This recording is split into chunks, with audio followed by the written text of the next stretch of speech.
So you want to know how to buy a home. Maybe you think it's a good investment, or maybe you're ready to put down roots, or maybe you just want to feel that much more adult. No matter your reasons, it's a big step, so congrats on starting the journey. If you're watching this video, you're probably looking for a little bit of guidance. That makes sense. The home buying process is full of a ton of research, a ton of jargon, and a ton of opinions from your family, from your friends, from the internet, you name it. On top of all that, you're spending a lot of money, so you want to do it right. Well, you've come to the right place. I'm Brittany. And I'm Bobby. We're members of the team at Houseful, where it's our job to understand the ins and outs of home buying so that we can provide you with the knowledge you need to succeed on your home buying journey. In this video, we'll walk you through the home buying process step by step. You'll learn to get your finances in order, assemble a team of experts, and make a winning offer on a home you love. Step 1, getting started. For most people, buying a home is the biggest investment they'll ever make. It makes sense then to start with your finances. Most people need a mortgage to buy their home. This means that instead of paying for the entire thing in cash, you take out a loan with a bank or other financial institution and then pay it back over time. The better your financial situation when you go to apply for a mortgage, the better the terms. The first step is to save for a down payment. A down payment is the amount of money you need to save up front when you're purchasing a home. Typically, this is going to be about 20% of the total price of the home. So for example, if you're purchasing a $500,000 home, your down payment would be roughly $100,000. If you're putting down less than 20% when you go to buy the home, you'll have to take out something called mortgage insurance. Mortgage insurance ensures that the bank will get paid back even if you stop paying on your mortgage. Once you hit 20% equity in your home, the mortgage insurance will go away. Either way, saving for a down payment takes time, which is why we recommend starting as early as you possibly can. Luckily, there are down payment assistance programs provided by the Canadian government, especially for first-time homebuyers. We've linked some of those in the description below. Another major factor lenders use when they're calculating your budget is your credit score. The higher your credit score, the lower your interest rate will be. Interest is the cost of borrowing money. When you take out a home loan, you're paying back not only the original amount, but also interest. A lower interest rate means that you have less to pay back overall and a lower monthly payment, so it pays to improve your credit. The third main factor in all of this is income. A steady source of monthly income will help you to qualify for loans and help you manage your finances later on. Generally, you want to make sure that your home expenses don't exceed 1/3 of your monthly income. This includes your monthly mortgage costs, your property taxes, any HOA fees, or maintenance fees. Step 2, understanding your budget. With a down payment, strong credit score, and reliable source of income, you can start the home buying process on the best foot possible. Lenders are going to look at all three to determine how much they are willing to let you borrow. Even before you lock in a lender though, you can start to understand what your budget may be through a process called pre-qualification. In pre-qualification, a bank or other financial institution will look at your financial information to determine how much they may be willing to let you borrow later on. You can make educated guesses on your own, but pre-qualification is a much more accurate estimate. Better yet, it's free and has no impact on your credit score. If you're interested in getting pre-qualified today, be sure to check out the link in our description. Step 3, browsing homes. Once you know how much home you can afford, now it's time to browse homes more seriously. The prices of homes and types of housing are going to vary region to region. For example, Toronto might be more expensive, but have more condos and townhouses, which could be a great option for first-time homebuyers. Edmonton, however, may have fewer dense neighborhoods, but more affordable single-family homes. Once you know your budget, you can understand your preferences in relation to cost. The same amount of money could get a large home in a rural area or a condo closer to city center. Platforms like Houseful can help you browse homes in a certain neighborhood or area. You can also set preferences that narrow your search based on your budget or the features that matter the most to you. Step 4, securing financing. Let's say you have your finances in order, you've narrowed your search to a couple of neighborhoods, and you're ready to buy in the near future. What comes next? Pre-approval. Just like with pre-qualification, pre-approval involves a lender reviewing your financial information to determine how much you can borrow. But this time, it's official.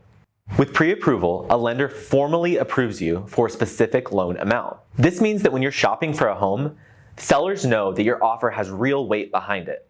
Plus, it means that you've locked in an interest rate, which means that you can precisely calculate your monthly house payment on any given property. That said, you should only get pre-approved if you're planning on purchasing in the next 1 to 3 months. That's because a pre-approval is only good for about 90 days. The total amount that you are approved for and your interest rate are only good for that window of time. And if it passes and you don't make a purchase, you'll have to get pre-approved again. The reason why this matters is because pre-approval counts as a hard credit inquiry. A hard credit inquiry happens anytime a lender needs to pull your official credit report. Hard inquiries will bring your credit score down just a little bit. There's no way around that. However, several hard inquiries within the same time period, usually about 14 to 45 day window, will only count as one for the purposes of calculating your credit score. This means that you can shop for multiple lenders without taking multiple credit score hits. Once your pre-approval letter expires, you'll need a new hard credit inquiry to get a new one. Step 5, finding an agent. With financing in hand, it's now time to hit the market, which means it's time for an agent. Agents are licensed and trained professionals in the business of buying and selling homes. You may also hear real estate agents refer to themselves as realtors, but an agent must be a member of the Canadian Real Estate Association, or CREA, in order to be considered a realtor. When you see a listing you love, you might be tempted to reach out directly to the agent who listed the property. That's not a great idea because they're representing the seller. What you want is to find your own agent who will represent your interests throughout the journey. They'll help you contact sellers and help you prepare an offer if you find a home you love. They'll also help you connect with experts like a lawyer or an inspector. You're not legally required to have an agent, but we highly recommend that you do. If you're interested in connecting with an agent, you can click on the link in the description of this video. Keep in mind that the buyer's agent, which would be your agent, is responsible for giving you a buyer's representation agreement. This outlines the terms of your relationship and protects you both as you go on this home buying journey. Step 6, touring homes. You've done your homework, you've assembled a team of experts, you're ready to make moves. Now comes the fun part, touring homes. Touring homes is an exciting step. You get to picture yourself in new places and imagine what this next stage of your life is going to look like. In today's digital search environment, you may have a good feeling about a property before you ever see it in person, especially if it has beautifully staged photos, a nice view, or even a new marble countertop. In fact, it's so easy to get caught up in the excitement that you miss red flags. That's why it's important to be thorough and evaluate every single home that you see. Visiting a home in person is also a great opportunity to evaluate trade-offs. It lets you start to see how the price of a home relates to the features that you've prioritized and your budget. Your agent will probably suggest properties to you, but you can still continue to look for homes online and have your agent arrange a tour. Together, you'll find the home that's best for you. Step 7, making an offer. Once you find the home that you want to make yours, it's time to make an offer. Your agent's going to be your strongest ally in this process. They have tools to help you understand how much homes in the area have sold for and how the home you're interested in compares. They can also help write an offer for you that is competitive but also keeps your interests in mind. It's easy to be impulsive once you've found a home that you love, but it's important to take your time and thoroughly review all of the costs involved before you jump in. That includes your initial down payment, your monthly costs, and any recurring payments such as a monthly HOA fee. Also, there's always a chance that someone else loves the home as much as you do. Take time to think about how you want to approach situations like a bidding war. That's what happens when there are multiple people interested in a home and they all offer above asking in hopes of securing the property. How far does your budget really stretch? And how far are you willing to go to get a house? These are important questions to not only ask yourself, but discuss with your agent before you enter negotiations with a seller. When you're making an offer, one of 3 things will happen. 1, the seller will accept your offer. 2, the seller will reject your offer.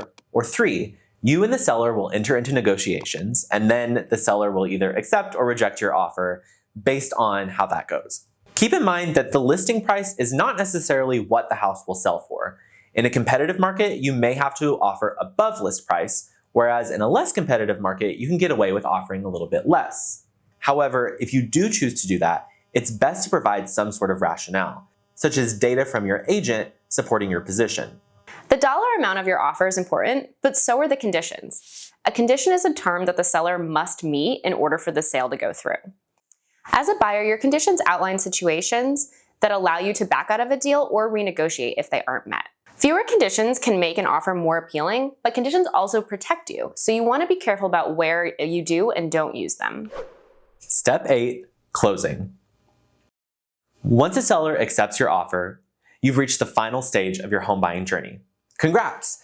There's just a few more steps to take you to the finish line. The full closing process can take upwards of a month, and it differs a little bit from province to province, but here's what you can generally expect. If you're financing through a lender, they're going to want an official appraisal of the property. In an appraisal, a licensed third-party appraiser comes to the property to assess its value. This is so that the lender can justify the amount that they're lending to you. The appraiser will spend anywhere from 30 minutes to 1 hour looking at the property, and afterwards, they will write up an official report that they'll later share with the lender. This is an essential part of finalizing your mortgage. If the appraisal comes in lower than what you're trying to offer, you won't be approved for the full amount of the mortgage. You'll also want to have the home inspected. Similar to an appraisal, this involves a third-party licensed inspector who will come in and assess the condition of the home. This protects you as the buyer because it lets you know exactly what you're getting into with the property. Your inspector may uncover things that neither you nor the seller knew about, and those can ultimately affect the nature of your offer. If, after the appraisal and the inspection, you're still ready to move forward with your offer, you'll work together with your agent, your lender, and your lawyer to finalize things. Before closing day, your lawyer will inform you of any funds that you owe. This will include your down payment as well as a number of closing costs, many of which are your responsibility as the buyer. This table breaks down what are the buyer's responsibility and the seller's responsibility when it comes to closing costs. On closing day, you'll need to bring a cashier's check or proof of wire transfer for the total amount. You'll also need 2 pieces of ID, your SIN number, and proof of property insurance. You'll pay the funds to your lawyer at the time that you're signing your mortgage registration documents. They will verify that the amount is correct and then disperse the funds to all of the involved parties. Once the seller receives payment, you officially own the home. Congrats! In general, your agent will pick up the keys for you and hand them off in person. Then, it's time to celebrate. You're officially a homeowner. You're ready to move in and start making the place your own. After all, home ownership is about more than a name on the deed. It's about creating a place that's yours and building a future there. And remember, no matter where you are on the journey, Houseful is here to help you take your next step.